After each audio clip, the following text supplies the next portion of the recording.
To the question of, what is all this microcomputer and computer business going to do to our society?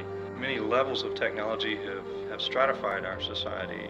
I see computers, especially microcomputers, as creating a whole different manner of technology, or rather of society, in that there's going to be a vertical stratification in society. There will be those MDs who will have and use the computer as a tool. Then there will be those MDs who prefer to look at medicine very strictly as an art, one that should not be approached by a computer.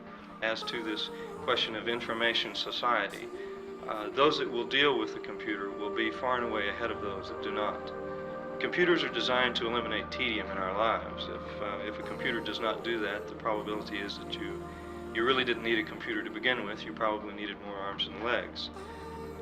It's going to be very interesting. The future, this question of how many jobs are going to be created and how many jobs are going to be totally obsoleted by the computer. A computer really has never obsoleted a job that didn't need to be obsoleted.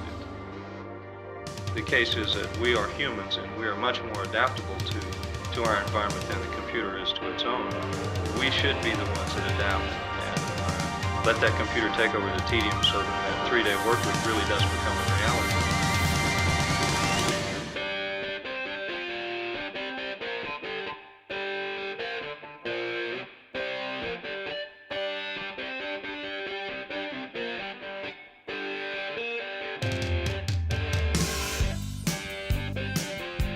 Welcome to MCP night. Wow. We have an absolutely packed house here. Thank you all for turning up on a Wednesday. We have even more people in the overflow space. There's people down the block. Thank you all for coming. We had no idea you were all going to show up. We have an amazing, amazing program for you tonight. We're going to have a ton of demos. Here's the schedule for the evening.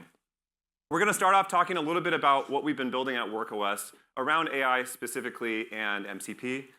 We're also going to have, after that, a ton of lightning demos from different companies, including Vercel, Cloudflare, Sentry, and more.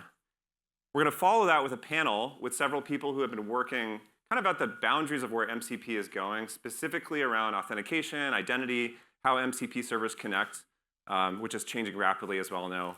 And then at the end of all of this, we will go right outside those doors, and we're throwing you guys a party at the end. Can't wait for that. All right, well, let's get started. So the first thing I want to chat about a little bit is WorkOS. You guys might know about WorkOS, or maybe not. You also might know what we're doing in the AI space and why we're holding this event generally. I want to bring it back to probably how most of you have thought about startups and building products. Quick show of hands, how many of the audience here are builders, founders, maybe people early at a startup? Yeah, a ton of you, right, yeah, obviously. So you're very familiar with this, the startup playbook. Step one, you build your product and you launch, and you try to get those initial users. If you're lucky, you'll grow and get that early product market fit where people start sharing your product through word of mouth, maybe through sites like Hacker News or Twitter or Product Hunt. You'll continue to grow and grow and grow, and then eventually, you can hopefully monetize it and turn it into a business where you can hire more people and continue growing and scaling. And this is really the story of not just AI, but just generally SaaS out there in the world. The way WorkOS fits into this is that we help make your app enterprise ready. So as you're going up this trajectory, as you're growing to scale, we help you get bigger and bigger customers and solve all of those problems around kind of compliance, authentication, encryption, all the things that you need in order to grow your business. And the reason why we're talking about AI today and why we're so interested in this is we've noticed that these AI products, they grow insanely fast. I'm talking like straight up growth curve. You know, if you look at a company like Cursor, the speed at which they went from 0 to 100 million in revenue and then to several hundred million in revenue was like unthinkable previous years. Like people didn't even think companies could grow this fast, totally blowing them out of the water. And it's not just Cursor, it's really everybody building in the AI space. We're seeing this growth potential. So we at WorkOS are very excited about this. We've been supporting a ton of these companies. And what we're realizing is that WorkOS is the perfect product for AI companies to grow and scale. These breakout startups end up being built on WorkOS and end up becoming our fastest growing customers. Whether they're building chatbots for LLM, new marketing tools, agentic systems, things around MCP, they grow crazy, crazy fast. And it's not just the small guys. Today, WorkOS is powering features around enterprise auth for folks like OpenAI and Anthropic, Perplexity, Cursor. Who here uses Cursor? Like everybody. Jasper, Sierra, Copy AI, you name it, they're built on WorkOS and allows them to grow and scale faster. So even though we're an infrastructure company, we're not training foundational models. People don't necessarily think about us as an AI company. It turns out we actually are serving some of the most exciting AI companies out there and helping them grow and scale. How do we do this? Like, what does WorkOS actually do? Well, it's pretty straightforward. It's just a handful of things that you need for those enterprise customers. The first thing is often identity and access management. Every app needs to know who you are. You need to be able to log in and have different permissions associated with that. Also very relevant for MCP servers. We'll talk about that later. Second, observability. What is this thing doing? What is this app doing? What are the users doing inside of it? IT admins care a lot about this, and it's especially important in the world of agentic workers where you might not have an actual person on the other side. It's just an LLM going crazy doing a bunch of stuff. So you need to have observability, visibility into it in the form of audit logs. Third, fraud and abuse. It turns out with AI systems, you can actually create more fraud, more fake signups, more behaviors. The CAPTCHA is dead. We've blown past the Turing test. It's no longer a thing. And so WorkOS, we've built products here to help detect fraud, non-human activity, behaviors that are maybe unsavory or just fraudulent. For example, we have a product called Radar, and this blocks tons of people trying to get free Cursor accounts, actually. Tons of bots, free signups. Distinguish between AI and human actors. The last thing here, compliance. Not maybe the most exciting word. We do this largely through encryption. We have a product called Vault that helps people encrypt PII. So it's really all these components under the hood that allow you to continue focus on building your app and taking it up market and satisfy those needs from enterprise IT. The end result here is that you can go sell your product to bigger and bigger businesses, which at the end of the day is what propels your business, propels your company, and lets you continue growing. We've been doing this for a while. If you haven't heard about WorkOS, we're over 6 years old. We're operating at scale. We do over 50 million API requests per day. We're connected to over 25,000 different enterprise environments, different enterprise organizations. So pretty much everybody out there. And we do this with over 5 nines of uptime, which is really, really, really hard. 4 nines is usually the industry standard. And we do this for our customers so they can build these products and scale them to their extreme growth. So that's a bit about WorkOS. Here tonight, what we're here to talk about, though, is MCP. So MCP, yeah. Give it up for acronyms. We love acronyms at WorkOS. It's all over the place. MCP, Model Context Protocol. I'm assuming you all probably know what this is, unless you maybe just wandered in off the street, which there probably are people here that did that. But MCP, at the end of the day, what does it let you do? Well, really, MCP enables AI to integrate with your app. So your app that you've built, whatever that app is, it could be a design tool, it could be a thing for ordering pizza, it could be access to a CRM or a business system. MCP is a way to connect to those systems and expose those resources and those tools to these AI products that are being built by many different companies. MCP is a protocol not unlike some of the ones that we've had in the past. Starting off years ago, you might have heard of TCP, the foundational backbone of the internet. TCP is what everything runs on top of. It was developed in the era of ARPANET. Next came HTTP, the hypertext transfer protocol. When you type that into your browser, http:// you're actually connecting to those browser pages over this protocol. That's how you get HTML and CSS and images back. Next came REST, representational state transfer. It's a big mouthful. This is really how modern APIs work. If you've ever built an integration with something like Stripe or Twilio, using JSON objects and REST endpoints, that's really the structure around REST, and it layers on top of all these things, right? And then today, and actually in order to allow your applications to interface with these AI systems, we need a different protocol with different semantics, and that's MCP. So what we're really, really excited about is just like how WorkOS has been making your app enterprise ready for many years, we now can work to make your MCP enterprise ready. And what this really means is actually pulling the functionality out of your MCP server that might be those things that you don't want to build or that have a lot of security or compliance bits around it, or your customer might want to control in some way, and providing you those building blocks in terms of functionality so you can just focus on building the AI pieces. In a way, WorkOS is a module that sits in between your app and these external systems. At the end of the day, becoming enterprise ready, it all starts with identity. How people log in, whether they're people at all or their systems and how they connect. Security is really about who's on the other side of that protocol, of that wire. So today we're really excited to give a brief demo of something we've been working on for a while. I mentioned earlier that we have a whole product around doing authentication identity. It's called AuthKit.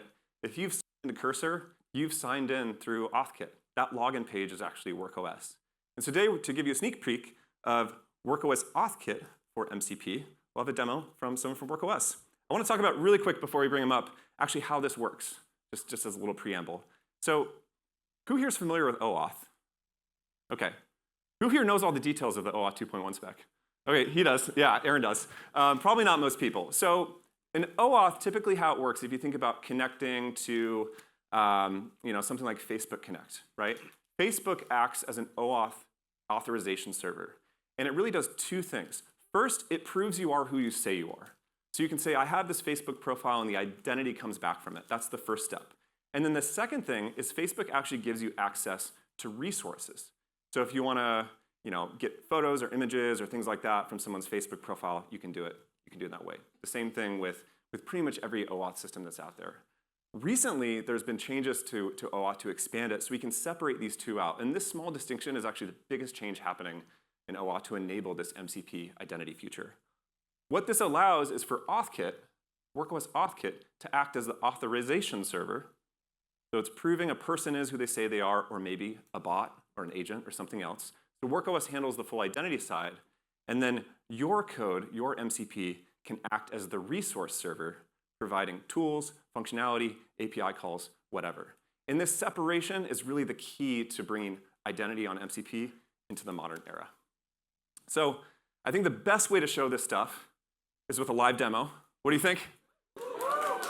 All right, and to show this, please welcome Cameron from WorkOS to the stage. Woo! Hey, everybody. Okay, so yeah, a couple weeks ago when we were talking about MCP, we were talking about like installing something on your local laptop, and it was super cool, but it didn't let you, it didn't integrate with the web, it didn't work on your phone. Authentication was really weird, it typically involved like whispering softly into the chat interface with your API keys. And so it's come a long ways. Like now we have remote MCP servers that let MCP work everywhere. And the MCP auth spec, like Michael was saying, has introduced more normal auth flows where your MCP server is the resource server, AuthKit's your authorization server, and the MCP client is doing all the OAuth client work. So we thought it'd be really cool. Like everyone here has an app. Not everyone has built MCP into it yet. So we thought we'd take like an off-the-shelf app and just add MCP to it, which is like pretty low drama these days. So we have we grabbed a Next Commerce kind of template, and we threw it up on mcp.shop. This has gotten smaller. We threw it up on mcp.shop, so please take a look. The modifications we made here is we added AuthKit for sign-in. We shrunk it down to just a single product, because that's all we sell. And then we replaced the web checkout with this order with AI button, and it teaches how to add MCP shop as an MCP server to your favorite chat client. So like we've got Claude integration instructions. They support remote MCP servers right now. Or if your favorite client doesn't yet, we've got instructions for using MCP remote. So that'll work with like Goose, Cursor, Zed, what have you. Okay, I want to look at like actual code here. So we have added an MCP route to our next app, and it's pretty lightweight. We pulled in like the normal library code for getting orders and products. We have this with AuthKit wrapper to provide authentication, and then we're using Vercel's new MCP adapter. I think they're going to demo it, so I'm not going to talk too much about it. But basically, we get a server. This is like a model context protocol server object from the TypeScript SDK. We wrap it in with AuthKit, and that's going to give us this auth context. That'll have like the user that signed in, access token, claims, all that kind of stuff. And then we just define tools on the server. So we have one to list the inventory. Basically, any tool, same process. You give it a name, you give it a big, long description. Better descriptions work better with LLMs, as you all know. And then we return some content. So in this case, we are able to share our web part of the code with our MCP server. I've got another tool to buy the items. And again, it's just calling my regular place order function. I'm passing a user that I get from AuthKit. And there's one final tool to list the orders that have been placed. Again, it's authenticated. That's really important so that you can't see other people's orders. Let's try it. So I've got Claude here. I've already added mcp.shop as an integration. This is a step you would have to do. But basically, when you add a remote server to your favorite chat client, it will go out and do an OAuth dynamic registration with your authentication service, so AuthKit in this case. And then the user still needs to connect. That's the login process. So I'm gonna do that now. Connect will take me to AuthKit. Looks great. I'm gonna continue with Google. And I will give Claude access to my account. Okay, hey, I hear WorkOS is giving out sweet MCP t-shirts. This delay feels really long up here.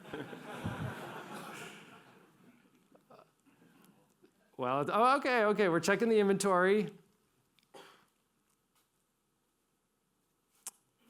Great, there's one product available. Okay, would you like me to order it? Heck yeah, I would. Okay, so we're gonna give it some info. Large, WorkOS, 123, MCP Street, SF, CA. All right, we're gonna buy it. Thank goodness. And just to tempt fate one more time, we'll exercise that last tool. Are you sure that order went through?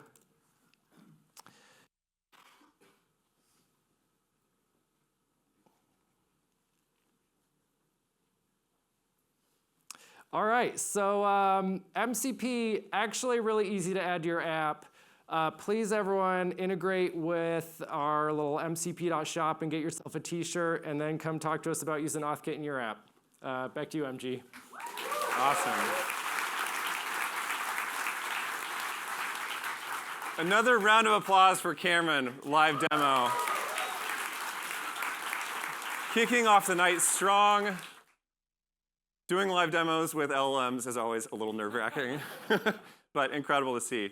So what you saw there was adding MCP to an existing app. We gave an example that's e-commerce, but it could be whatever you've already built. A communication tool, a design tool, really whatever you already have as a service. If you're using AuthKit, it's just literally one checkbox to turn on. In that example that we showed with mcp.shop, this is actually a real site.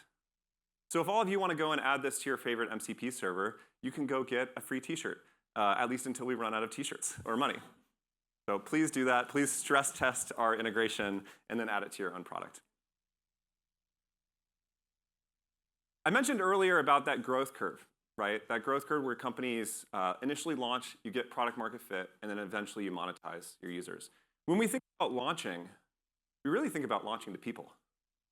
You build an app, you spend a lot of time crafting it, you're ready to hit the show HN button or put it on Product Hunt. And that's really the way that people interact today. We launch products, we get individuals to use it, it spreads through word of mouth, you get more people to use it, and more people to use it, and more people to use it. But this might not be the way that people actually discover and interface with apps in the future. Today, we're talking a lot about MCP, but there's a wider conversation around just building agents, AI systems that work with people, on behalf of people, or maybe even independently from people. And the reality is your products, your apps are going to need to interface with these AI systems to stay relevant.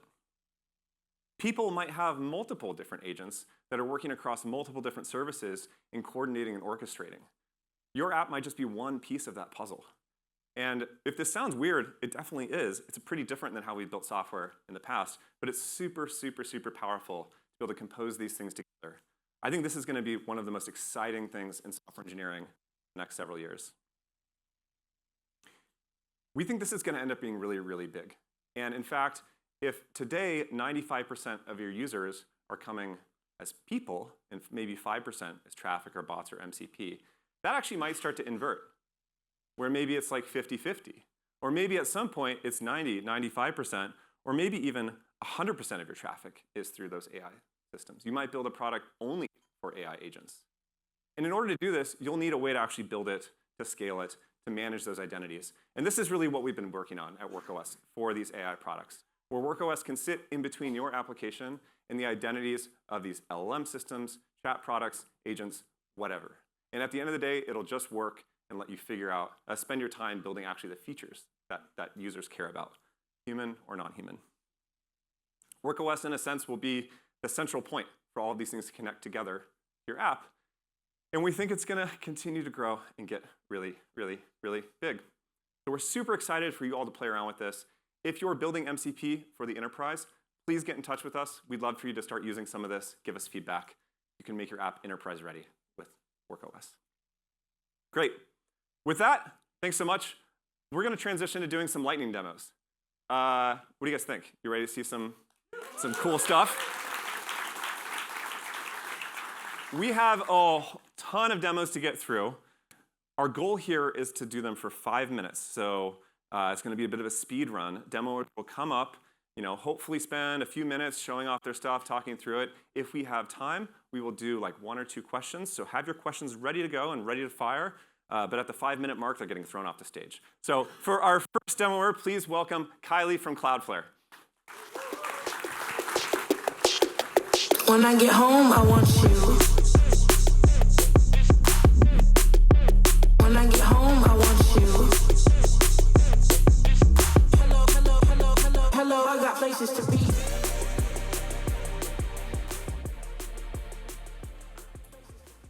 If I had known how large and bright the screen would be, I would have gone dark mode. So sorry about that.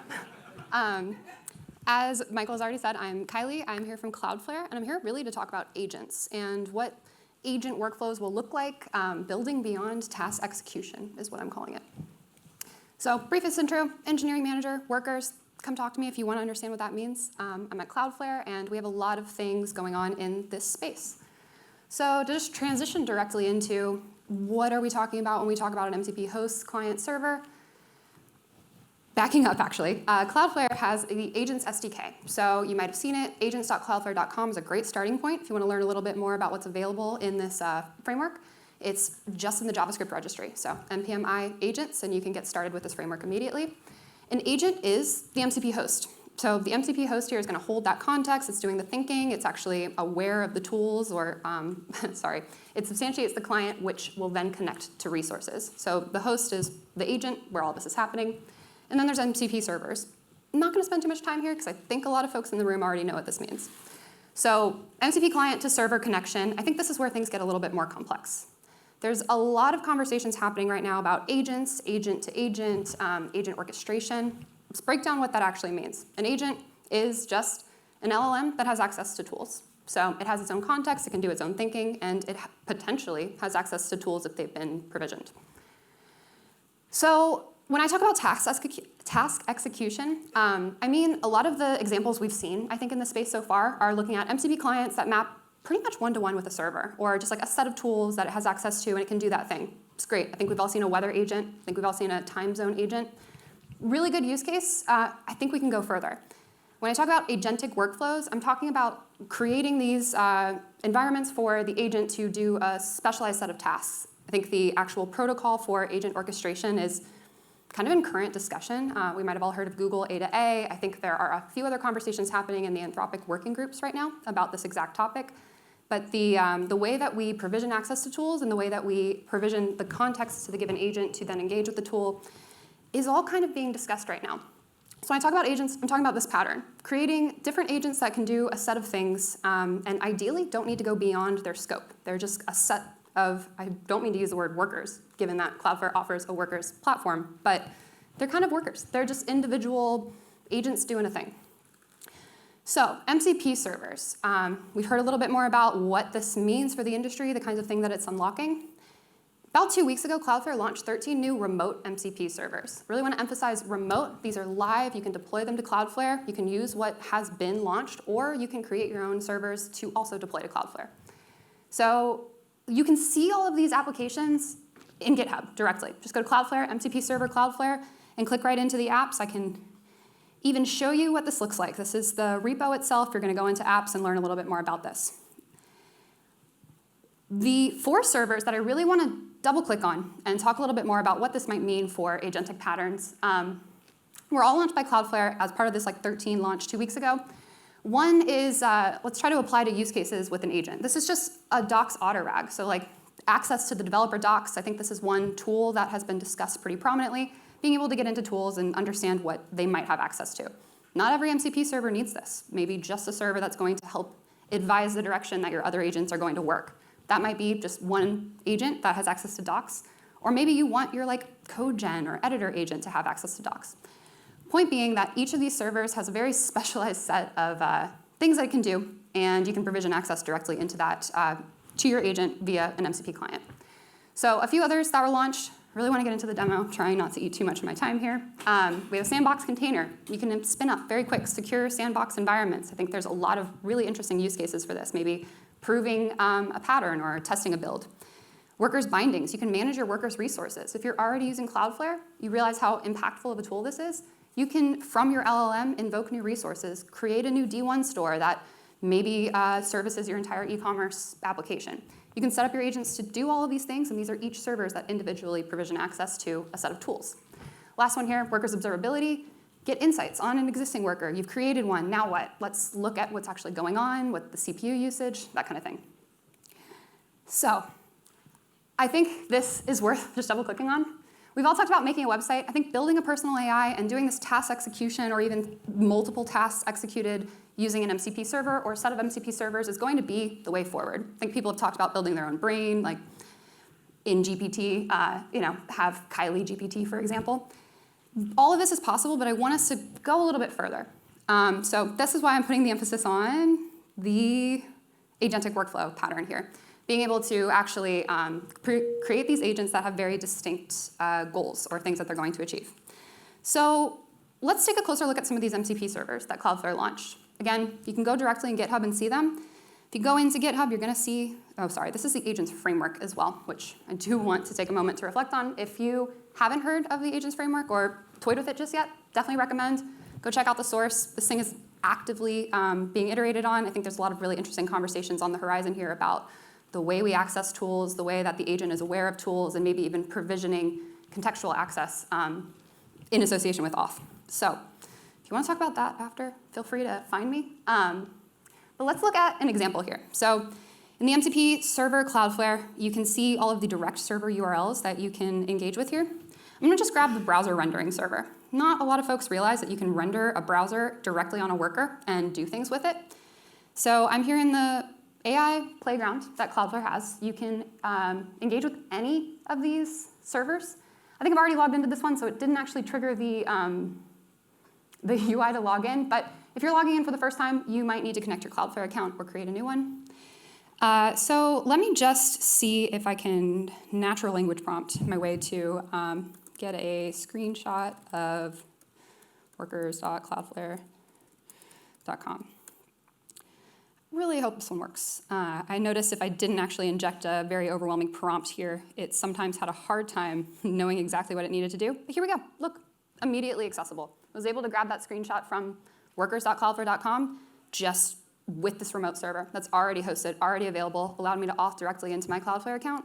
I can grab any website. Is there anything else you want me to screenshot just to prove this works? I can always put my own personal site in. But point being, you have a number of tools that are going to be available. And I think as we scale out, making sure that your agent has access to the tools that you expect it to have access to, and that it's able to actually communicate with other agents, maybe in that loop or network of agents that you've deployed to do a set of tasks. It's going to get really interesting. MCP routing is another conversation that I would really like to talk about if anyone's interested in discussing that one further. But cool, I think I might have actually speed run through my demo more quickly than planned. Let me go back to some of the tools that I think would be helpful to take away. If anyone wants to start building your own MCP server, creating that connection, deploying a remote server, there are a lot of really good resources. There's a guide that I honestly just didn't want to put an overloaded URL here in this slide. But if you search on the Cloudflare docs, there's a really clear guide for deploying your first remote MCP server. Personally, really nice to connect if you have any kind of digital brain type thing, maybe Notion. Plug for Notion, because that is my digital brain. You can build this server, call it directly from the Cloudflare playground, and you can also start developing agents and give them the access that they need to these servers. Any questions? Do you prefer orange as a background for questions, or should I leave it on tools to start with? I'm sorry, I think we don't have time for questions. Okay, Move on. all right, sounds good. Give it up for Kylie, please. And if you have questions, the after party is a great time to find folks. I think she'll be around. For our next demo, please welcome Chris Bell from Knock to the stage to talk about some cool stuff they've been building with deferred tool calls. Chris.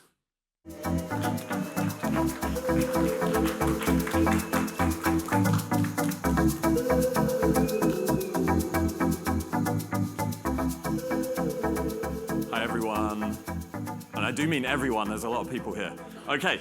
So I'm going to tempt the demo gods, as with everyone else today. I'm actually going to do a demo of our agent toolkit in action. So Knock is product and customer messaging infrastructure. So we help companies basically power product-facing messaging flows. But we've been working on some really cool things with agents and how to power agent messaging, which we think is going to be a really interesting space in the future. But because I'm at an MCP night, I cannot not demo our MCP server that we also shipped on top of our agent toolkit. So what I'm going to do here is kick this off and come back to it at the end of the demo and really tempt fate. And what we're going to do is actually invoke our MCP server to create a whole load of notification workflows just with this prompt up here. So I'm going to kick that off. My cursor is in YOLO mode, so we do not have to approve tool calls, just so everyone is wondering. So, OK, on to the real demo. So here what I have is a fictional financial services company called Slope. And what this demo is going to show is our deferred tool calling in action. And what that means is actually powering these kind of human-in-the-loop interactions through agents. So what I can do in this demo is actually issue a new card. And what you can imagine here is I'm an employee, and when I request a card to be issued, what it actually needs is some approval from someone, like an admin or my manager within the organization. So I'm going to give this a quick name and try and type. So we're going to say it's a travel card. OK, so now what's going to happen is the agent is actually going to call out to Knock, and what we're going to do is actually execute a workflow that we've defined in Knock that represents the messaging that we're going to power. So if I jump over here, this is the Knock dashboard. And this is the workflow that we're going to send here. So what we're doing is we're sending an email, and then we're sending an SMS that will ask our managers for approval. So if I go in here and just show you what this email looks like, just so you can get a taste, it's really simple. It just has an approve reject button on it. Cool. So I'm going to head back, and I'm going to look at the messages that are actually generated. So this is a really neat thing, and Michael touched on this. Like one of the key things about running agent messaging and powering agents is that you really need great control and visibility into the messages that they're sending and control over what they're doing, right? So Knock gives you that interface so we can look at the messages that are being generated from the agent. So if I jump in here, these messages are not sent because I did not want to send emails as part of this demo as well. But we can actually jump in and see the message that was generated in Knock here. And you can see this is my card issue request. What I'm going to do is hit approve on that. It's going to go back. And then what's going to happen in the background is that whole approval goes through Knock. We record the interaction with it. And then what we're doing is that tool call that was originally deferred has now been executed. So that human-in-the-loop approval just happened behind the scenes. I'm just going to show you really quickly a little bit of code that helps do that. So this is using our toolkit, our agent toolkit, which you can get on NPM. What I'm doing here is I have an issue card tool up here. And what I'm actually doing here is wrapping that issue card tool in requiring human input. And what's going to happen there is this is a bit of code that basically says, instead of invoking that tool call right away, actually defer that to Knock. And then we have some resuming code as well that will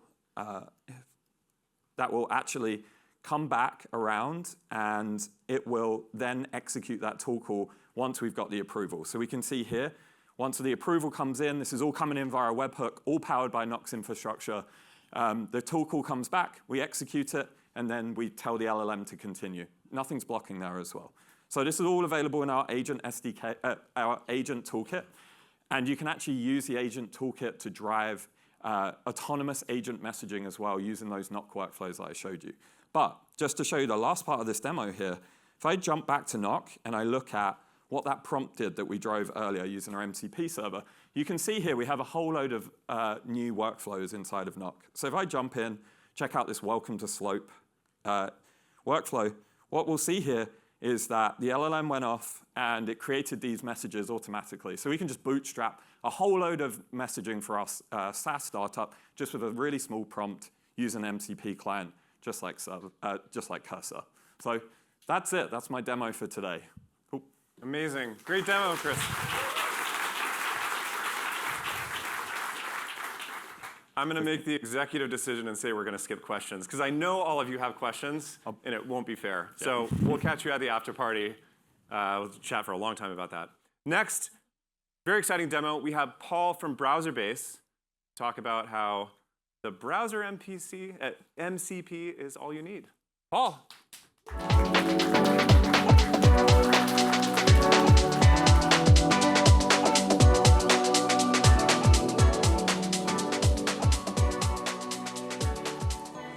Oh, wow, it's so big. Don't look at my files. OK, I have a confession. I'm a Figma Slides user. There are dozens of us out there. Round of applause. And I'm here to talk about how it's not attention that's all you need. It's the browser that's all you need, or the Browser MCP server that's all you need. And when I think about Browserbase, what we do is we're browser infrastructure. We run thousands of browsers in the cloud for your AI agent to go out and connect to the web and do things and solve CAPTCHAs or use proxies or all of the stuff you really need to automate the web with your AI agent. And when I think about AI agents, I think about the legacy internet, the internet that's not going to have an MCP server. The DMV will not have an MCP server, at least not under this presidency, right? So how are we going to have AI talk to the rest of the world, the rest of the internet? Well, a browser. It's the thing that we all use to interact with the web. So why can't our AI do it too?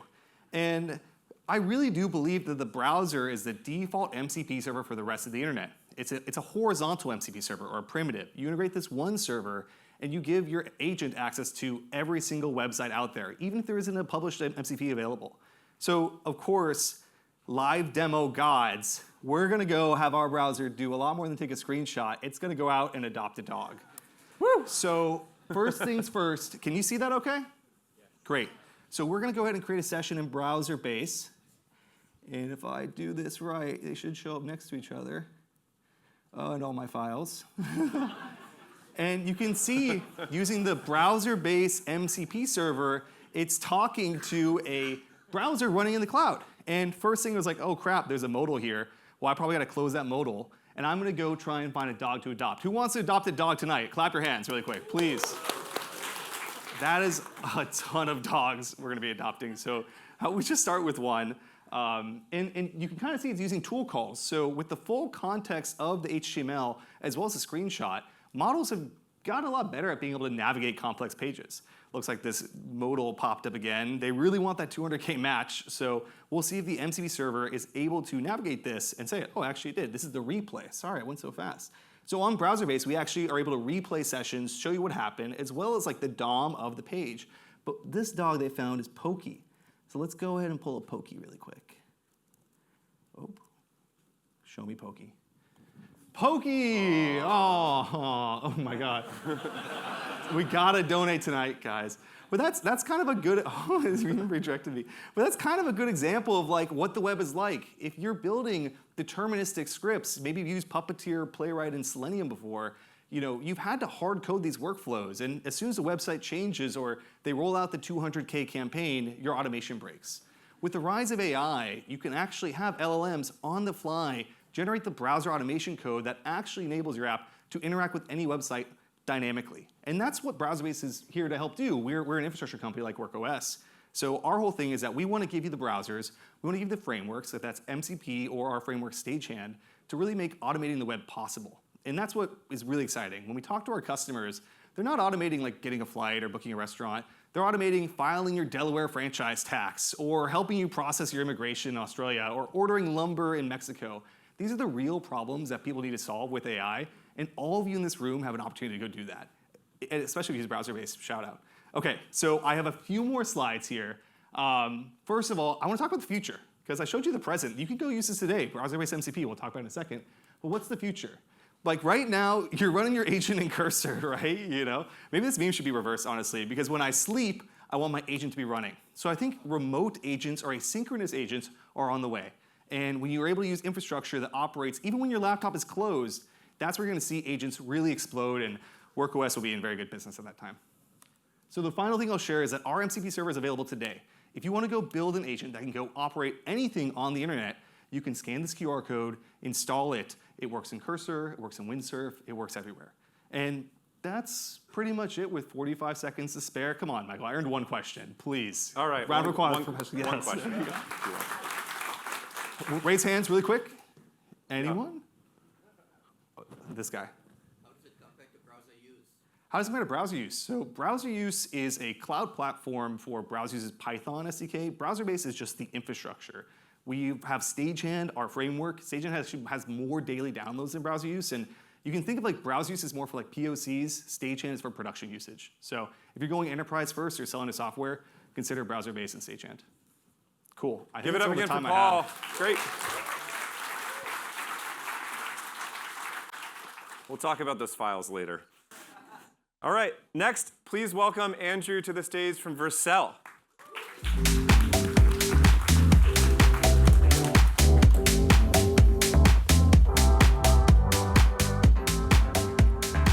Hello. Hey everyone, I'm Andrew. Hey everyone, did you all see that amazing demo by Cameron with mcp.shop? That was using the Vercel MCP adapter, which I'll jump to a quick slide right here. We have a really quick one-line adapter, works in most major frameworks, SvelteKit, Next, Nuxt, name it. It's a one-line drop-in, and you have all of an MCP server functionality right there. But back to the regularly scheduled program, I want to talk about my experience building the Vercel MCP. It is still very much under development. We're trying to make it as useful as possible. But there's some very important lessons that I hope to share with y'all, and also some future plans that I hope people will improve upon. So here's a quick demo. It is recorded. It's a very well-rehearsed demo. Let's say anyone right now uses Vercel, right? People that know how to code, people that don't know how to code, everyone can deploy in Vercel. So from the perspective, there's a lot of features on Vercel that a lot of people don't tap into. So in this case, I have this WorkOS demo app. It is a very heavy traffic site that's running a chat completion. I, for many reasons, want to make sure that all the traffic is good. I want to make sure that all the users are legit. So when I see that there's errors showing up on my API endpoint, I can just ask Cursor why. And then this will actually invoke the Vercel MCP. It will reason about anything Vercel. It will then fetch the error logs. It will look through the error logs from this exact deployment. And from that, it actually found that there were some users making too many requests. And so it'll give me a recommendation to add a rate limit. It will also try to add the advanced bot protection. What you don't see behind the scenes is for the rate limit to be added, there's actually a very complex mutation to happen with the firewall rules, with Vercel as a platform. You'll see in a little bit. But from being able to use these tools exposed by the Vercel MCP, Cursor is able to actually use modern solutions we have to improve your code on the fly. So when you see it actually figure things out, you'll see it generated a rate limit. It generated the key, actually. This key, you'll see, it actually made a firewall rule. Sorry for the flashbang. If we go to this project, you can see that it actually made a rate limit rule. So that exact rule, before it got added to code, the Vercel MCP actually made sure that this was a legitimate rule and that anyone with this rate limit would be subject to a fixed window, and otherwise they would get rate limited. All right, so this is a feature that is very powerful to a lot of Vercel users, but it's a very complex feature set up properly and to do things in the most efficient way. And so we hope the Vercel MCP could be a good way to help with this feature, as well as with many other features to make the web a secure and fast place. So you can see here that it added the rest of the code for the bot protection as well. And that's it. And so from me just having the concept of, oh, I had errors, I had problems with my code, to be able to find the right features and the right setup to get me started right away, it just worked. And so here's another demo. So the one you saw some very, I would say, prescriptive tool names, right? It was fetch error logs, it was get deployment, but in reality, a lot of MCP servers are built on very fine primitives. But those primitives don't work in existing clients. Claude, Cursor, Windsurf, they all are very bare minimum to the MCP standard. They only expose the tools. So right here, I actually have a custom MCP client. You can see here, I can connect to a local MCP server. What I actually do is I use the prompt feature. MCP servers can expose prompts. These prompts can actually provide instructions to let you use the tools more effectively. So behind this figure out Vercel issues prompt, all I actually have are a bunch of primitives to interact with the Vercel API. And so now if I were to just go in, say, oh, what is the status of my Vercel MCP project? Hopefully this will it'll find the prompt, it will use the prompt as a way of actually processing what to do next if my internet is good enough. Otherwise, you have to trust me on this one. Seems like internet is not good. But what would happen is I'll pull up a previous chat from a good demo of this. It actually went and it used the figure out Vercel issues to get the deployment, to then get it by URL, to then get the events, to then get the firewall, and then figure out that it was missing an invalid version. So I think that we could be building better clients to better use the features that MCP is going to be releasing in the future. And so in that case, MCPs are more than just the tools that people can expose. It's also the prompts, the sampling, the routes, the resources. There's a whole lot of features that would make MCPs more powerful. And these are the best ways to get started. The Vercel MCP adapter, the Vercel MCP for Next.js starter, as well as the chat SDK, which we are patching to make it easy to just spin up an MCP server and develop against it right away. Thank you, everyone. Awesome. All right, another round of applause for Andrew. Amazing. All right, how you guys doing? We're going to keep going. Our next guest is Angie from Block. Please welcome her to stage.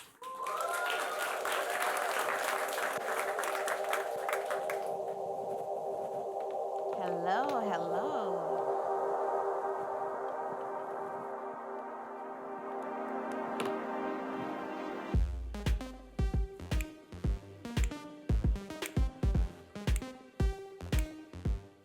All right. Hello, everyone. I want you to meet Codename Goose, your on-machine, open-source AI agent that's available as both a desktop application as well as a CLI. Now, Goose is an MCP client, meaning it can connect to any of the thousands of MCP servers out there. It's also LLM agnostic, so you can use any model you want. So we are really seeing the full potential of MCP here. Now, Goose as your developer agent, it can do the vibe coding for you. You know, you can give it your prompts and it'll build complete applications. But it can do much more than that. It can even fix my boy Paul's desktop, clean it up for him while we're buying puppies, you know? But yeah, it can do all sorts of complex development tasks from start to finish. For example, let's say that we want to basically set up a new project. So I want to set up this project locally, and it has a pretty extensive tech stack, and they have really good instructions as well. So I could do this manually if I wanted to, but why bother? I have Goose. So I give it the repo, and it goes ahead and uses the GitHub MCP to clone that repo, to then read the README. It's now installing my missing dependencies and setting up my environment variables. It attempts to spin up a Docker container, but it needs me to authenticate because, y'all, I'm not giving the agents my passwords, okay? And so now it's going to start the database. It runs into a little problem. That's okay. Goose will figure it out itself and get back to work. All right? So now we're going to start the front-end server, and voila, we have our environment completely set up in less than 2 minutes, I might add. So if you are looking for a completely extensible MCP client that's open source, that's available as desktop as well as CLI, that comes configured with a couple of MCP servers out the box so you can get started playing right away, and that can vibe code and more, holla at your boy Goose, all right? Any questions? Do I have time? I did good. You got okay, time. That was great. all right, questions? Amazing. None? Okay. For the developer onboarding, how like internally are you making sure that it works as expected? I just showed it to you. You didn't like that?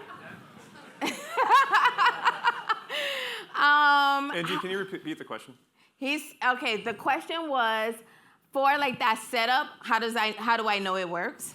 Yeah, I mean, having it work once. We vibe coding, it just works. You don't ask questions, you just go. You go with it. Anybody else? Somebody get him the rule book. Any other questions? Yeah, right here. Yeah. Just go ahead and just yell it out.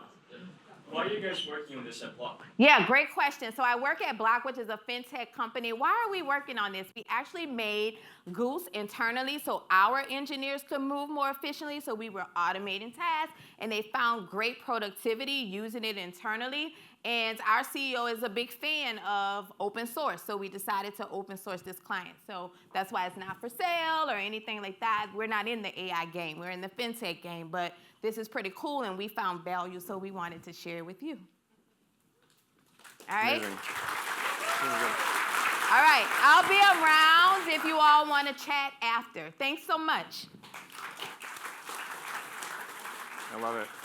A lot of people have lamented that there's not enough MCP clients, and it's super cool to see Block having built one, open sourced it. It's like a hacker's paradise. All right, next talk. Really excited to welcome Andre to the stage to talk about how MCP works with Neon. Andre. How can I refuse you? No, you know exactly what you're doing. When we play this game, I can't help but feel I'm losing.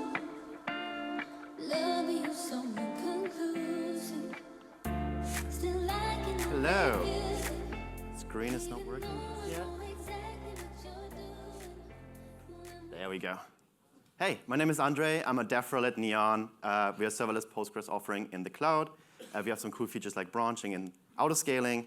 And today I want to talk about our MCP servers, and more importantly, how I think MCP will evolve and actually just become an implementation detail that we don't really care about. So we started in December releasing our first MCP server. It was using the standard I/O transport, right? That's how it really started. You would hard code your API token. Just in here, use it locally with your local LLM client like Cursor. And then you have access to all the cool tools you would expect from a database service. List me my projects, create me a new database, show me the tables in my database. And then in April this year, we released the next version of our MCP server, which is remote. That's something that Cursor can't really do yet, so we have to use the MCP remote npm package as a proxy. But this one, it comes with OAuth, right? Like we probably should use WorkOS for this and not have done it ourselves. But if you enable it, right, like it starts the OAuth flow, so that's really cool. It's a good step in the right direction, because now our team developing the MCP server can ship, and you get immediately the last tools available when you run it on your local agent. But what I'm most excited about is the next step. So if you're searching on the web, right, you don't use an HTTP playground, use Google, right? And you don't care that it goes over HTTP. I mean, as a developer, you kind of care, but as an end user, you definitely don't. So our users are a lot of agent tools, code-gen tools.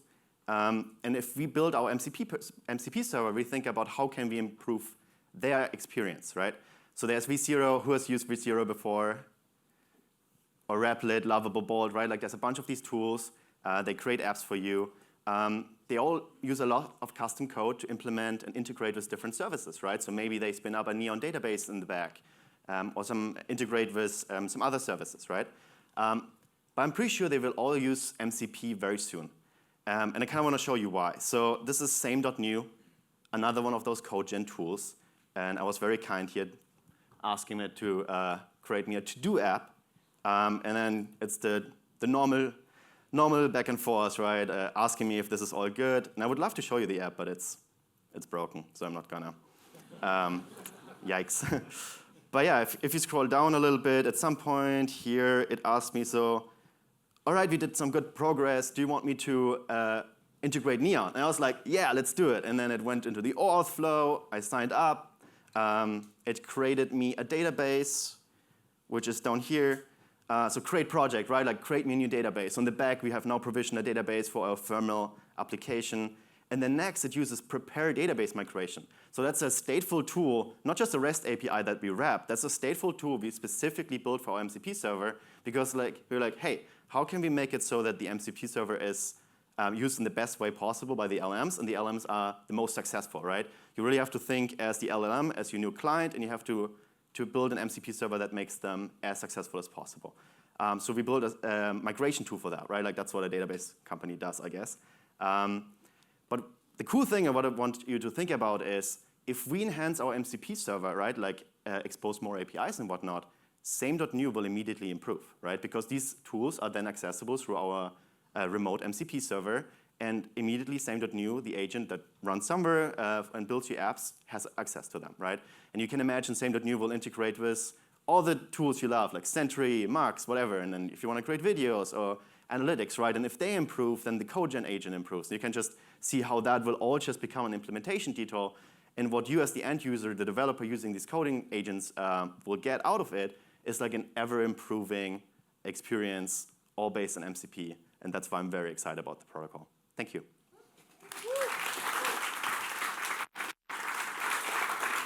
We have time for one question. Okay, I'm scared. One question. Yeah, there's one question. Yeah, just a correction. Cursor does support remote. Oh, does it now? Okay, my bad. Cursor does know. Yeah, I was still using the. Applause for Cursor, I guess. Yeah. Amazing. Thanks again, Andre. Yeah, as someone that loves building developer tools, seeing like developer experience improve through MCP is really exciting. Being able to augment things like Cursor. All right. We've been talking a lot about remote MCP servers interfacing with services in the cloud. The next lightning talk is actually about how to do stuff locally on your Mac, which is pretty cool. Please welcome Matt from Loopwork to talk about iMCP.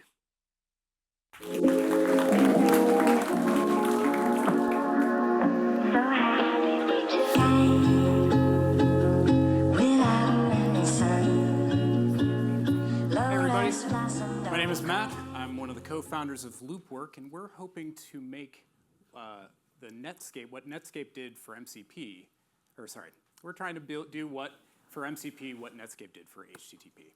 So let me tell you about iMCP, though. I'm very excited to share this with you. It is the best way to connect all of your Apple stuff to the broader MCP ecosystem. It's a macOS app. It lives right up here in your menu bar, and you click on that icon, and you're going to see all the services it can connect to. Let's start with messages and contacts. We're going to configure Claude Desktop, set up, and let's just go ahead and launch it. We're all ready to go. We get this approval dialog. We'll say allow. And when we do, we see that iMCP is connected with 4 tools available to us. For this demo, I want to show you how I just crush it with birthdays. I love being the first person in the group chat to send the little cake emoji when it's somebody's birthday. And the way I do this, it's with AI. Okay, I'm not going to type this out. I'm just going to paste this thing. I want to search my messages for any time that I've wished happy birthday to somebody. And if their contact card doesn't have a birthday on it, let's update their contact card. Let's see if this demo will work. So while Cloud is doing its thing, just want to mention that iMCP is a native Swift app. We're going to allow to-call, fetch messages. It's built on top of the official Swift MCP SDK, which Loopwork maintains. By the way, if you're a Swift developer, reach out, let's talk. Love to hear your feedback on the SDK, or we're also hiring, so get in touch. So it found a message. Let's see. Oh, great. What did it find? It's a message to Pyam, of course, on April 4th. Let's see there. Don't see any birthday. Yeah. Let's add a birthday. Okay, and it's going to ask to call the update contacts tool with day 4, month 4. Perfect. All right, and now if I go into Pyam's contacts, there it is, April 4th. Beautiful. So that is just a quick demo of one of the things that you can do with iMCP. Lots of other services. You can have events in your calendar. You can create events, view them, get your current location. Weather, of course, that's just the go-to demo for these kinds of things.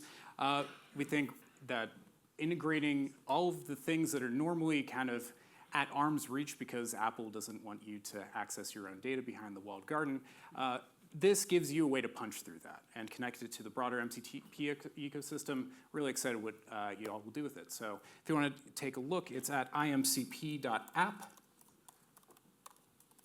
which is just a redirect to a GitHub. It's all open source. Take a look. Love to hear what you think. Thank you. Maybe like one question? Yeah, let's do it. Questions? One or two. How are you accessing the messages? Because I thought that was locked That is a down. very good question. Apple does not want you to access messages, but the Messages app needs to store its data somewhere, and that somewhere is a SQLite database. So there's some demo magic there. When you run this the first time, it's going to ask you to open it up through an open panel, which gives it magic security properties. But yeah, that's the way it connects. So we just reverse engineer it. We ported a Rust library that reverse engineered the type stream format. It's also open source, so if you're building an iOS or macOS app, have at it. Yes? What other integrations are good with iMCP? Like, could you build like a Next.js app and have it integrate with any of this? Let's do that. Do you have the GitHub for it?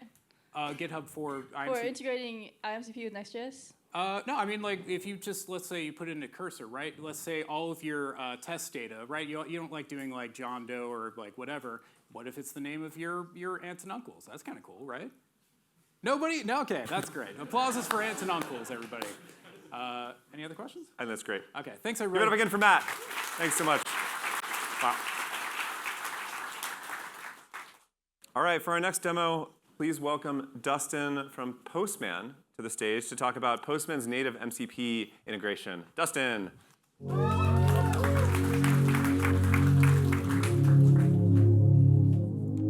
What is up with my sad music? I want some more hype. All right. It's Cool. chill. It's chill, Dustin. All right, hi, my name's Dustin, as Michael said. I'm head of API client at Postman. What I want to show today is kind of like the 0 to something of MCP, mostly all using Postman. I also was playing around with the WorkOS t-shirts, MCP endpoint earlier. I bought one for free. And so anyways, you probably know Postman as an API client. It's the best one. But we also have a number of other products, and I'm going to be showing them in today's demo. So the first one is the public API network. The API network has over 100,000 APIs, which are validated, high quality, many of which are owned by the publishers of those APIs directly. And then what we have been building recently is a way that you can build an MCP server directly from all of these 100,000 high quality APIs. So if you think about it, an MCP server is only as good as the quality of the APIs that they depend upon. And with the power of the API network, you can build a high quality MCP server. So I'm going to increase the complexity curve a little bit. I won't build a weather app, but I'll build a crypto app. So this is the CoinGecko API because it can be a little bit challenging to configure auth in a live demo, although some of them did them earlier, like WorkOS. I'm going to sidestep that and just use a public API. This is just a way that you can use public company holdings to see who owns the most crypto between Bitcoin and Ethereum in the space. And so what you can do here is you can use one or more endpoints from one or more APIs. So I'm showing CoinGecko here, but you could use Notion, Salesforce, Stripe, Slack, Notion, WorkOS, anyone that has an API you can use. What this will do is this will generate a Node.js boilerplate code with support for the most common transports, standard I/O, and then HTTP. And generating elevator music, elevator music. I think I might hit, ooh, thank God, it worked. All right, so we'll go ahead and download the zip file. Like I said, this is a Node.js boilerplate. We will unzip this file, and we'll call it MCP night. What a night. All right, we'll install dependencies. I'm not going to walk through the code here. Trust me, it'll work. But you can kind of see here, it's like a standard Node.js boilerplate. We'll get the path to the MCP server file, copy it to our clipboard, pbcopy, very useful, use it. And then we'll go back to the more familiar API client. So this is what we also launched. So we launched an MCP client. I think it's the best one by far. But if you've used other ones, you might have used something like MCP Inspector. And we built something that I think is much better and much more integrated. So what we can do here is we can go ahead and connect. And then we can see the tool that we created. One thing I really like, especially if you're used to other tools, there's kind of this like, go here, list this, go here, list that. We load everything all at once, so it's fast and seamless. We can go ahead and then invoke this tool. We have a nice little preview mode, so you can see here, what companies have the most holdings. And MicroStrategy has 2.645% of the Bitcoin market. Crazy. Similarly, we can go ahead and look at Ethereum.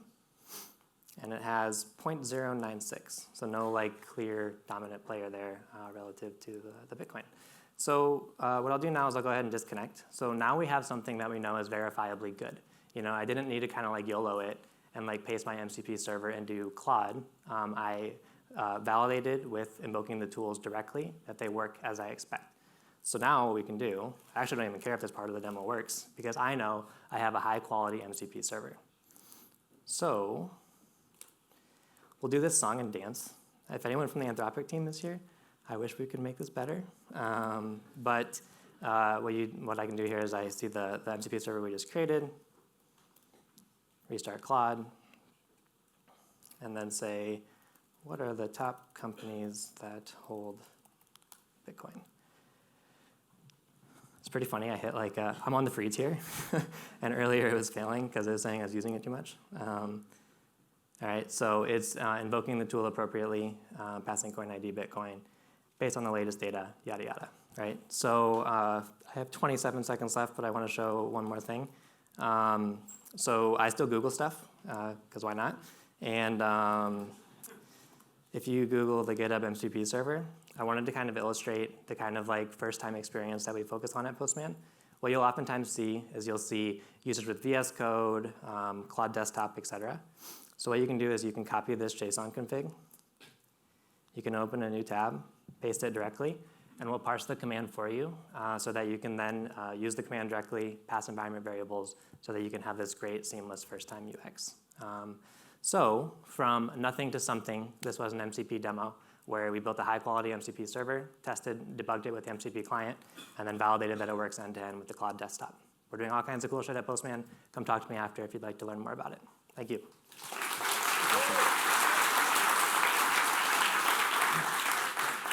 Awesome demo, Dustin. Thanks so much. Next, we have David Cramer, the founder of Sentry. David's going to talk about how to automatically fix bugs. David. Can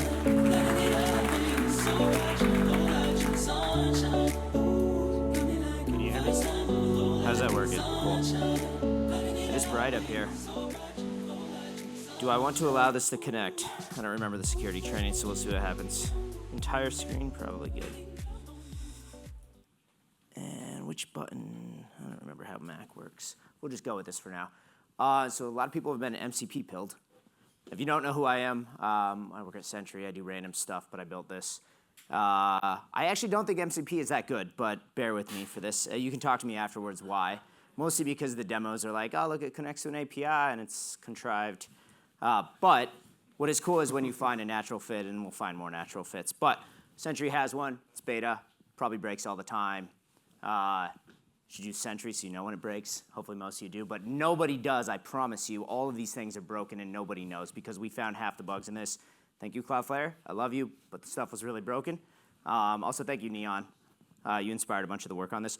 We have one, mcp.sentry.dev. You can look it up. Doesn't really matter. It exists. It works. I do not do live demos, so I refuse. Let's see, what was I going to do with my scripted tabs that hopefully are cached? This is Sentry. Hopefully everybody uses it. If you don't, it's confusing why you're here. This is a bug in Sentry. This is like actually a real bug in Sentry. It's a production bug. It's quite large. You can always see it. We have this thing. It's got a new name every other week. I actually think when I was doing this earlier, it was not called Sear. It was called Autofix. It'll probably be called something else tomorrow. But there's this little widget in the corner. The idea is by the end of this year, we'll automatically generate a PR for every bug that is trivial and is a real bug, so you don't have to fix it, because we all write a lot of bugs. We got job security over here. Anyways, we have this little thing. It goes through it. I'm just going to show you what it looks like, and I'm not going to click any buttons because something could go wrong.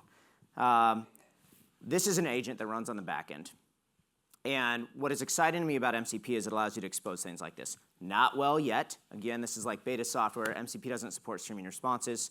But you can imagine what could be. And that's what I want to talk about. So we have this thing where effectively what Sentry does is we trace everything in your application. That is, any kind of data you send to our system, we link together.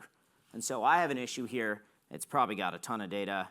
Probably no PII in here, but sorry everybody on the internet if there is, but it's got a bunch of data in here from different systems, not just the error report. It's kind of the bread and butter of what we do. We root cause that in a way that I will tell you as somebody who thinks he's good at engineering, it actually impresses me. Like it's what you would theory craft as a senior engineer when you know a system, and it does it phenomenally well. Anyways, that part's actually the useful part of the functionality, and then we have this semi-functional code generation thing, but let's, for the sake of this, it's actually irrelevant. So we do it. I ran this already. It usually takes a couple minutes. Again, demos, but I'm not going to live demo anything. Doesn't really matter. Try this. It's free right now. It's going to cost a lot of money when it's not free, I'm sure, but it actually goes through and step by step, like what's going on. Sometimes it gets it right. Sometimes it's a random JavaScript error, and your guess is as good as mine. But what is cool about this is I have a Sentry URL, and this is where MCP actually has promise. I've copied this, frankly, ugly URL. I dump it into Cursor, and if you can see this little tiny box over here, does this help? Okay. This little tiny box over here, I'm like, hey, I've got a bug. I click the button in the UI, which is like my cheat code because it takes a few minutes, and if I were to do this live, Cursor would eventually bail out. Sentry's already actually figured out what's wrong, and you can't actually do that without sort of this trace data. And so even if somebody shows you a demo, I've written one that is like, fix all the bugs in Sentry with just the error data, it doesn't work. So you actually need this context, and it does it so well. It does that in Sentry, it pulls that in, and then it's like, okay, just use that and generate the fix for me, because what you want and what's cool about MCP is it's contextual. I'm going to fix this in Cursor. Maybe the GitHub magic PR code gen stuff will one day work really well. Reality is we all know it doesn't. It's usually wrong, has mistakes, doesn't do something right. I also wanted to generate a test for this, and it does. It calls a thing, it gets the information from Sentry, it proposes a change exactly as you'd expect it to do, and it actually writes I'd say reasonable fix in this case. Would I approach it this way? I don't know, but it works. It is a solution to the problem. And then I guess like we got this little PR thing. That's cool. One day we'll automate this. That is my demo. We got 30 seconds. I can answer a question, but talk to me afterwards if you want strong opinions about MCP. I blogged a little bit about this, made some YouTube videos where I rant, but cool. Any questions? One question right here. Yeah. I can't see anything. All right. Oh, I was thinking about building this app that would help check vibe-coded apps. You think Sentry would be able to help with that? Do I think Sentry could help vibe-coded apps? So you know how nobody writes tests anymore? Yeah. People also don't monitor software anymore, and so they're just like winging it. And Yeah, it's like the Schrodinger's. exposed to their API, yeah. Yeah, I think so. This API will be exposed. This API also costs money. It just gets built through the same system, but it is already technically exposed. It's already exposed in our MCP. It is wildly unstable. You probably should not use it. Okay. What we want to do, and what I'm going to POC soon, is we're running this on Cloudflare. I want to hook into the systems, and I want to monitor what happens when you deploy a change to the code. I want to watch Sentry for what's going on. I want to look for events like this. We have a thing we're about to release which will qualify an issue. It'll qualify if it's real and if it's addressable, and then that'll use our automations. But I want to take that and I want to be like, hey, this is real and addressable. Maybe I should try to generate a fix for it. And you can imagine if you go to the extreme where people are writing code that don't know how to write code or run the code, more importantly, Maybe it'll get them a little bit farther. I think you still need all the skills, unfortunately, but we will enable some of those flows, and I want to POC it with some of our stuff soon. So, cool. Thank you, David. Awesome. David, how Sentry just celebrated a birthday, right? We are, what did I say, 17? 17 years old? I'm pretty old now. 17 years old, and they're still adding stuff to the product with MCP, right? It just goes to show you the power of bringing context in these applications. Amazing demos, everybody. Give it a hand for the lightning demos. I will let the panelists introduce themselves, but these are all folks that have worked really at the forefront of identity, agentic systems, and MCP. Please welcome our panelists to the stage.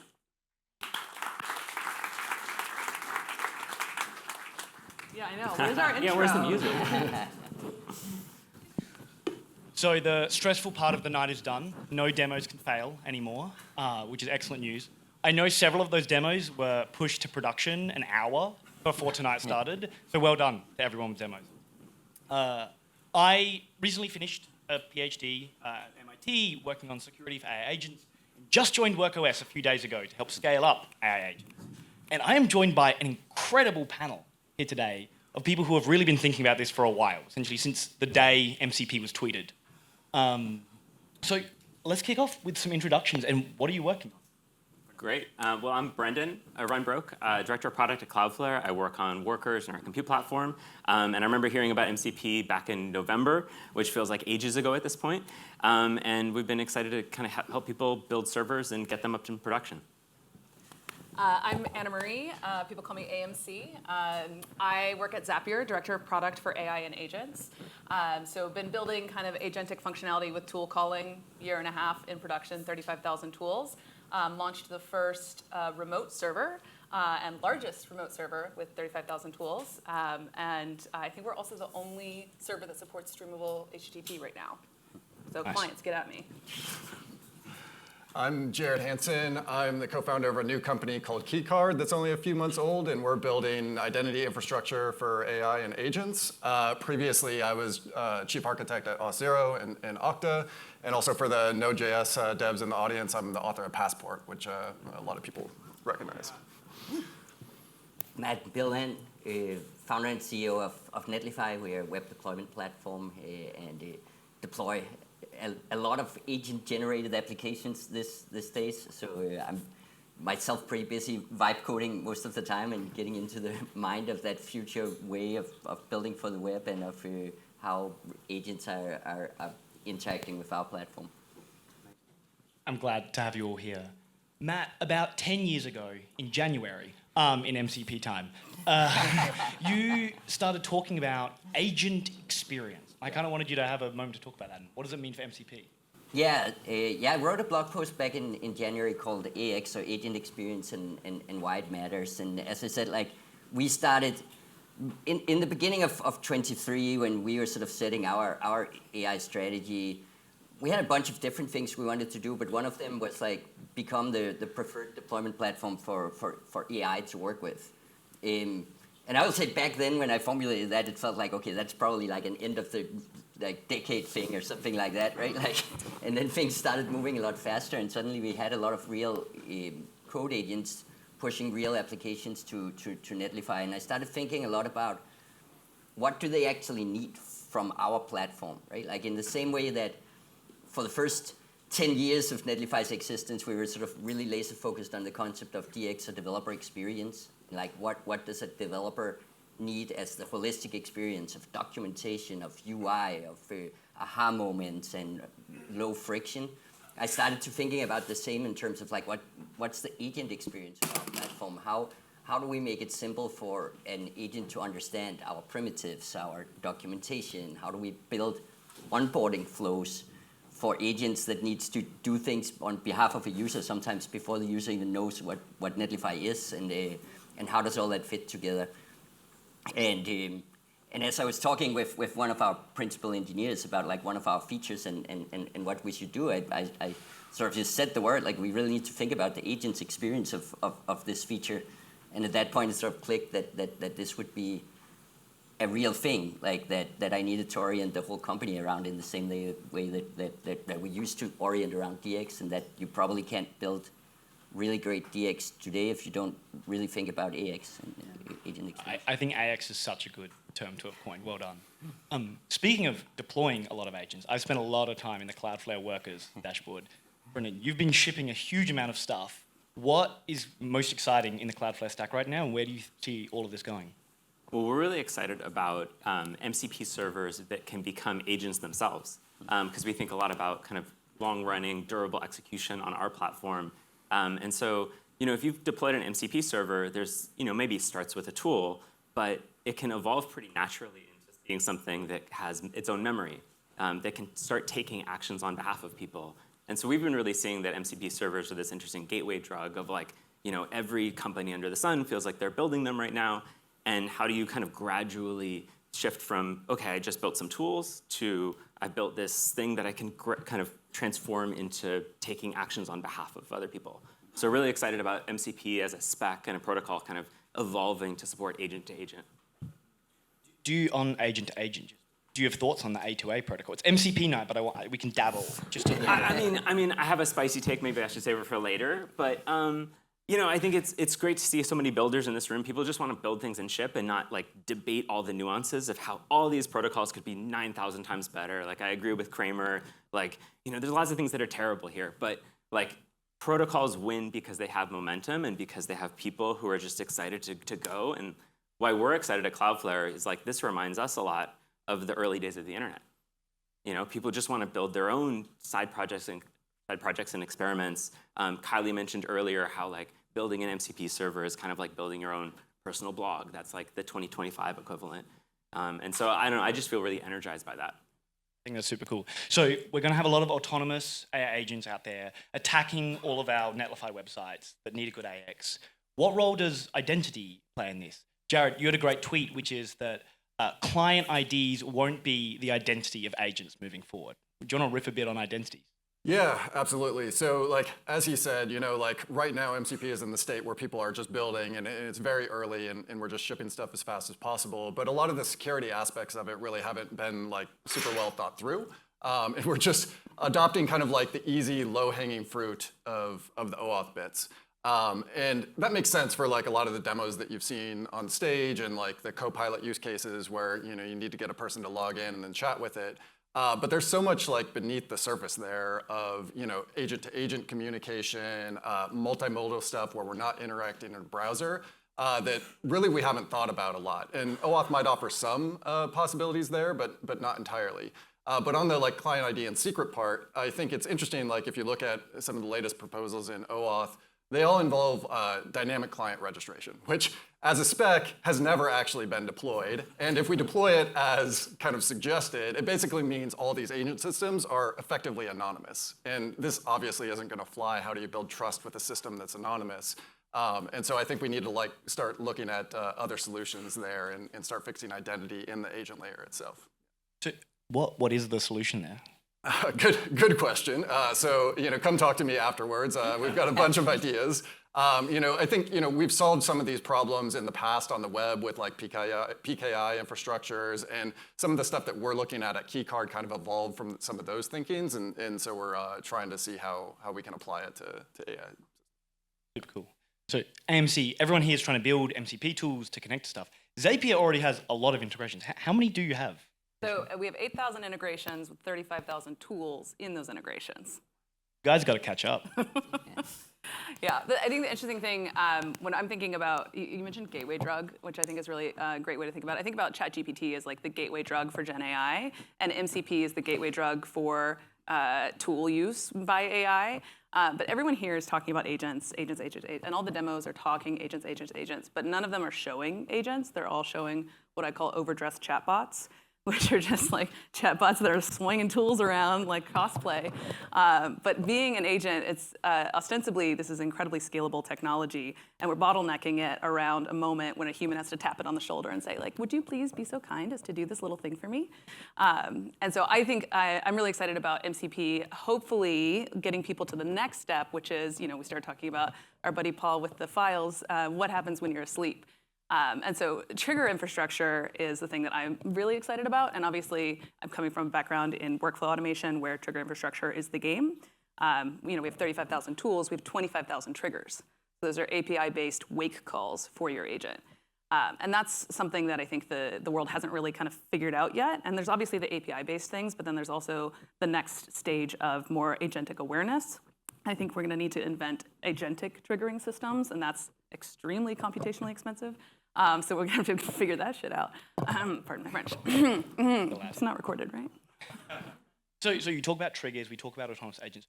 What do you guys think this looks like in 2 years' time? I know 2 years' time is a long time away, but what does this look like, and what do we need to build to get there? I think we need a lot more designers in the room, would be my take. There's, who's a designer here in the room? Anybody? Yeah? Couple? One, two, three? Keep it up. Maybe? But like UI designers, people design interfaces all day, and are there really going to be interfaces, or are these things going to be triggered in the background while we're asleep and we're not doing things? There's so much work to be done there. There's so much exploring and tinkering and prompt engineering to do that I think those roles are going to change a lot. Do you think there's going to be an agent experience designer down the line? I think there's definitely going to be that, and I think the agent experience design is often going to be about the interaction between humans and agents in reality, right? Like when I look at like the flows where agents interact with our system, right? Like you ask about 2 years out or 5 years out or something, right? Like there's kind of two versions of the world. There's one where AI just run amok and like they just go do their thing and we don't know what's going on, right? Like hopefully that's not the world we're building. The other world is one where agents are constantly out there doing things because some human wants them to accomplish something, right? Like that means that all of those interactions paradigms we have right now, that's like a human does something with an app, turns into a human and an agent does something with your apps and a bunch of other apps, and in the end, you kind of have to show what's going on. And I think we'll need to build tons of UIs around that and applications around that, right? Like there's sometimes this notion that everything is going to be disintermediated by agents running around, and I think like you have a company with like a lot of people in it that are all intelligent, and I'm sure you still have like a lot of different apps and not just like phones calling to each other and hoping that everything works, right? Like, so I'm sure the same way when we have like even more intelligent actors, we're going to need even more applications and tools to actually observe and understand what's happening in our systems. Yeah, I think observability is really key. Here, WorkOS is something there. No, I think observability is really key. I think control is really key. A lot of things that I'm curious about are we're powering up all of these agents with tools, but where are any of the param controls for the user? Like it's all just kind of like, here's a tool. It has in parameters and independent parameters, and some of those are going to be from a list that you can guess, and some of them are open text. And I've been experimenting for a long time with like how do you meet between the user and the LLM to help the user give as much guidance as possible on what should be acceptable and when it needs to be locked down versus when it can be open guessing. And I think right now the open stage of MCP is all guess. And so these demos are extremely constrained with very few tools, with tools that have very few parameters, because as you open that up, LLMs get a little crazy. And so thinking about how you help users help guide LLMs is, I think, the key to the kingdom. Yeah, I think that's super important. Coming from like an identity background, I think a lot about this. And like identity, we think in terms of like hiring employees and those people joining and leaving a company. I think as agents like permeate more of our lives, like as an individual, you will almost become a little bit more like a company. Like you will sort of employ various agents to do the things that you need to do. So like, how do you think about that as a user? How do you manage it? How do you make this understandable to users? Right now, we're just hopping between like all these chat interfaces that get confusing. I think another thing that's interesting, like from a business or company perspective, is how do you think about like hiring agents? And do those agents become like employees that exist for like 30 minutes in your company, and then you want to just terminate all their privileges after they've done their task? And like, how do you build up trust in agents if they sort of come and go this rapidly? And thinking about things like the usability here, I think is like super fascinating. And these are all like design patterns that we'll have to figure out, over the coming years. Yeah, well, I mean, one of the things in those areas that we were even talking about it in the break, right? Like I think when you think about like there's like the identity of agents, and then there's like all the authorizations, right? Like, and if I'm like hooking up an agent with 65,000 tools that from different services, I probably don't want like a huge OAuth screen up front with like, hey, from these 65,000 services, which scopes would you like to give the agent access to, right? Like that's so I think that whole model kind of starts breaking down, and then it becomes the question of like, do I need to have my own sort of permissions agent that I can tell like from this system, this is kind of like what I want to accomplish and do, and then like instead of a set of scopes, like we'll kind of have to have like the tools ask my permission agent should I execute? Should I be able to do this? Does that make the permission agent the single point of failure that gets sued when something goes wrong? Like, how do we manage that? Interestingly enough, there's actually pretty sophisticated frameworks for like who you can sue if an agent like does stuff on your behalf and the company does things you didn't want. Is this from personal experience? No, I met a guy that wrote a bunch of those laws back in the 90s, like, which is really interesting. But part of this is why there's so much room for personal software right now, and people building their own, agents that kind of sit in the middle of all these different agents. Like you want to self-host it that's like your kind of trust model. We're kind of touching on the scalability issue. Every time I open my laptop with cursor running, like 17,000 windows open up asking for authorization right now. How are we going to address scalability? Not just from auth, but more broadly for MCP. What does that look like? I mean, we're actually about to we're about to launch our MCP server tomorrow. Hit me up if you want early access, right? Like, and we've also thought a lot about like just at least how to layer like the different tools and expose them, right? Like so I think we'll see a lot of like MCP being able to guide through the context the models to gradually discover the relevant tools. We have essentially like 3 tools that then exposes like our core API and deployment functionality or our whole extension functionality and so on, right? Like, and I think we'll see more of those patterns emerge simply because like we don't want to overwhelm the context with like just a massive amount of stuff, and we want to really, I think it's kind of the strength of the model context protocol over just like an open API spec or something, right? Like that you can actually like guide the model more to like what you want to have in context and how you want to steer it. I think on scalability, one of the big things that I'm hopeful and excited for on the vein of all protocols suck when they start, I think the transport layer is a big issue right now with SSE being putting a lot of burden on the servers to maintain long-running connections, and I think we're going to need to see some evolution. Like I mentioned, we've implemented streaming HTTP. There's no clients out there that can consume that. So like, what does it mean that we've implemented it? Like it's a transport layer, we're not transporting anything on it. But I think that there's a lot of questions about that, if it's going to be the right way. I think we're going to see some evolution there, but I think we don't have really scalable. The protocol itself is not focused on scalability right now, and so I think that will need to evolve. And then I think we're going to need to see a lot of scalability in terms of, again, like monitoring what's happening in the environment to then respond to. Turns out sensors to everything takes a lot of compute. And so I think we're going to need to see a lot of scalability there. Even just monitoring like across all of your Google Drive is like a lot of compute to like be listening to see when things change, right? And then like trigger by like, oh, you've written this new doc about something. Maybe you care about this over here. So a lot of stuff we need to evolve there. But isn't that why you need a bidirectional transport? Like yeah. a lot of the people at Wouldn't that be Zapier are nice? excited about WebSockets, and we are at Cloudflare too. And there we go. We'd be a great fit. So there's a lot of evolution to do here. Super cool. So we're gonna go to questions in a second. I promise we will get to them. I want to give one last chance before we get to questions. Does anyone have any really hot takes, something provocative to kick us off? Maybe Jared on identities.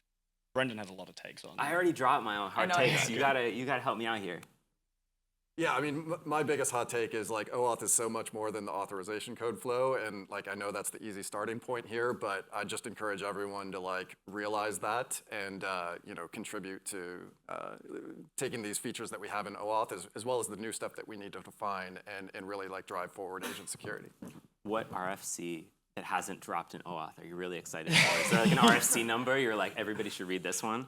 Good question. I mean, Aaron, my former colleague at Okta, he's here. I would go read his blog. He's probably doing the most interesting work on some of the new specs that are out there that I think are highly relevant to the space. Yeah.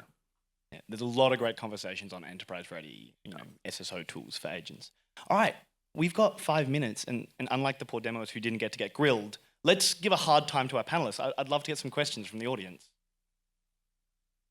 Who wants to take it?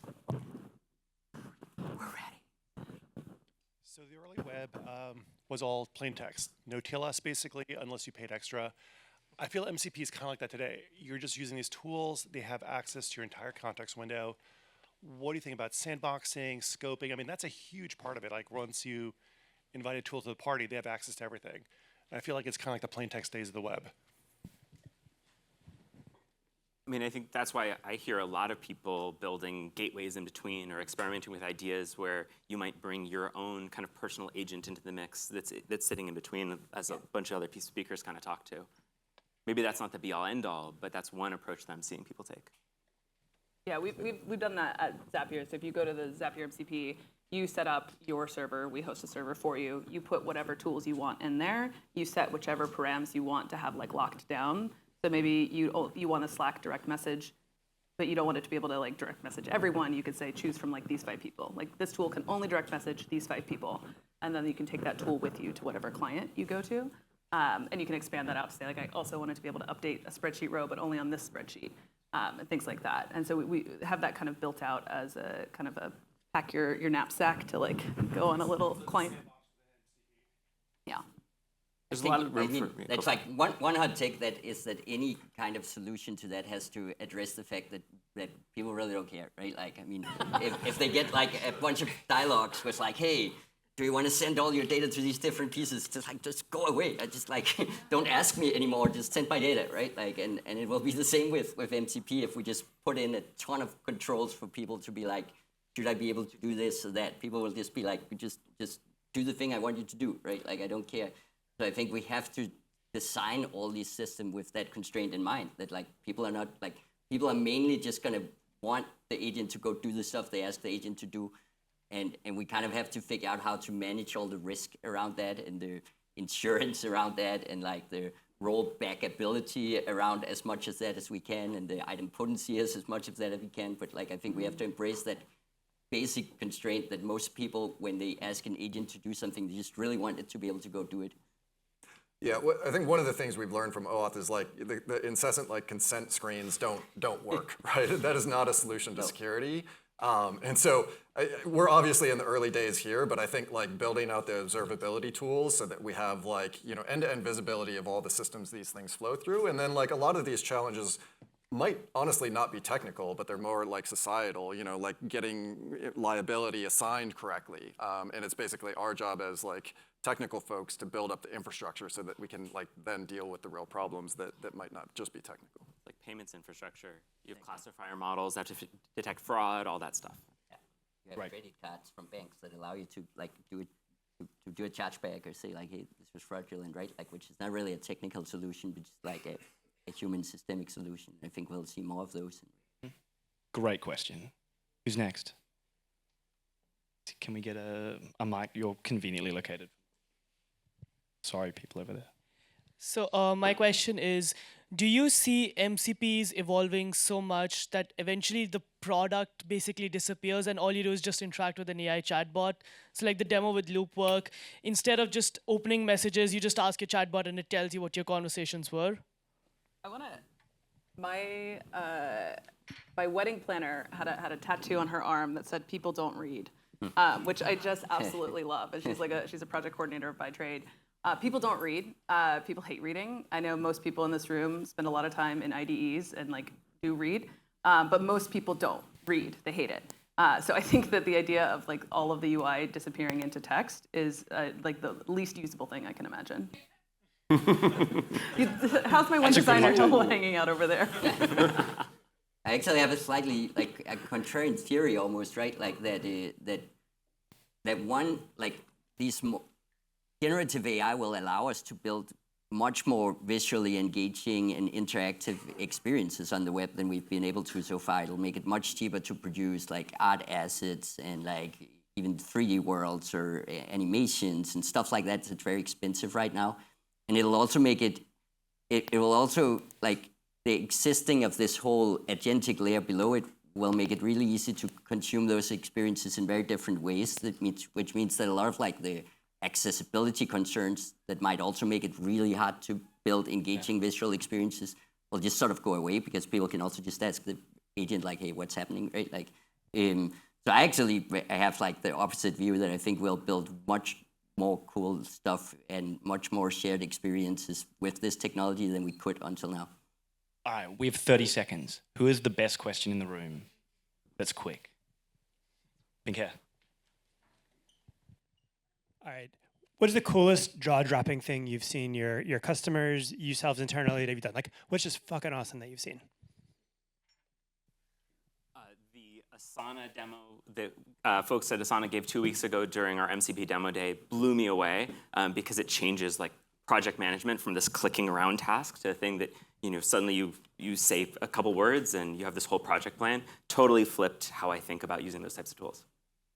I have a customer who showed me a system he's built that every Sunday goes and looks at all of his Notion project boards, gets a sense of what's behind, what's urgent, what needs updating, and then emails everyone on the team. So there's like an update of just like, hey, like here's what's behind, here's got some dependencies, you need to hurry up, like, and it's basically just like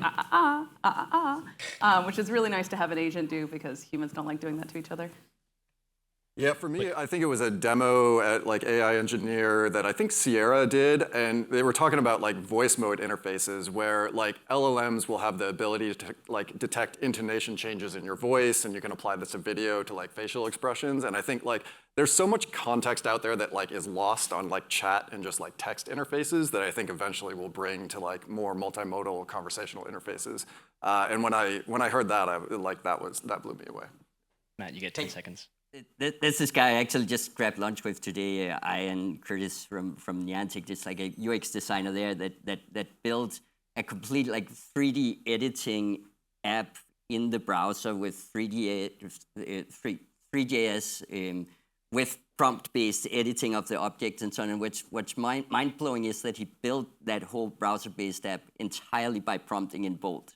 And that to me was just like mind-blowing when I saw it. Amazing, that is super cool. Well, thank you very much. Let's get a round of applause for our panelists. And we'll pass it back. Let's go. Thank you. One more round of applause for our amazing panelists. Wow. We've had an incredible evening. We actually have even more demos, if you can believe it, during the after party, which we couldn't fit in. So make sure to stick around for that. But before we wrap up, we have one more special guest. And this is somebody you may have seen around town. I wrote a little intro for them, so. Ladies and gentlemen, weighing in at a colossal 1.8 trillion parameters, packing a punch with 120 network layers, trained on a mind-bending 13 trillion tokens, it's the champion of context, the titan of text, the heavyweight of hallucination. Please put your hands together for your foundational model, Mr. GPT.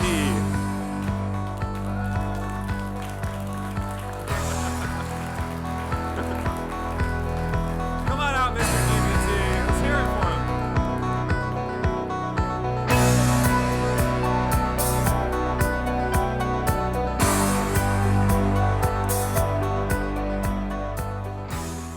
Mr. GPT, thank you so much for joining us tonight. It's great to see you here.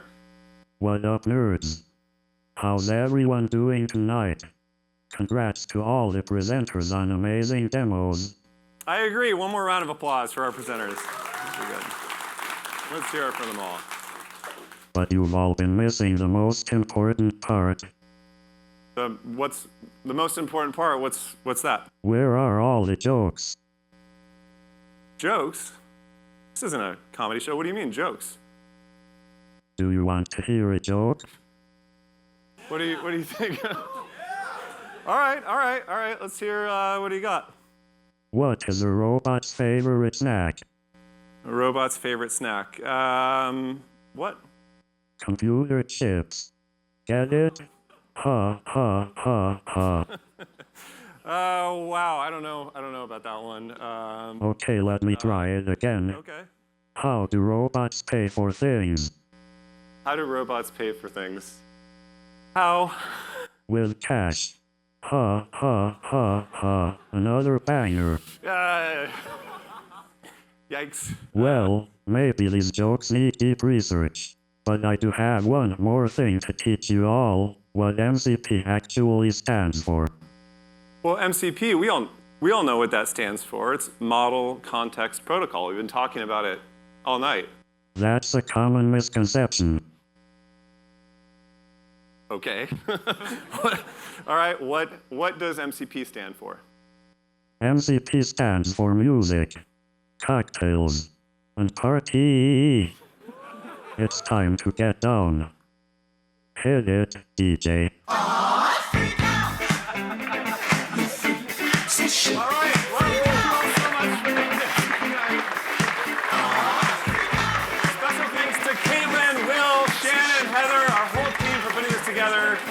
Cameron, Hadley, Dan for our amazing demos. All the demos are tonight. It's an amazing, amazing evening. Loving the mix, doing all of our AV. Give it up for them, please. McCall's Catering, they'll be serving food and drinks out there right through those doors. We're going to have a great party. And thank you so much to the Exploratorium for hosting us tonight. It's great to see you all. Thank you for coming. See you at the party.